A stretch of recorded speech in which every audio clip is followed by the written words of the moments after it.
হে everyone, এখন আবার দুইজন নিয়ে উঠতেছি।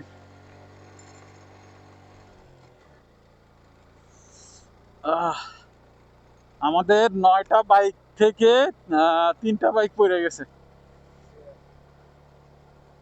আহ, 2টা বাইক না, 2টা বাইক পড়ে গেছে। হ্যাঁ, তো আমাদের একজন টিম মেম্বার দেখছে 7টা বাইক পড়ছে উঠতে উঠতে।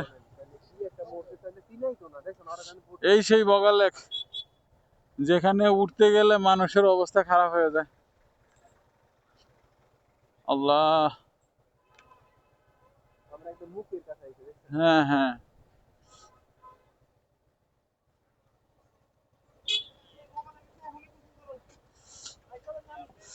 কি যাই ভাই, খাওয়াইতেছি পানি তো না নাই। আচ্ছা দেখতেছি ভাই, কিয়া পড়ে গেছে। দেন ওই ব্যাগটা ওইদিকে রাখেন একটু কষ্ট করে।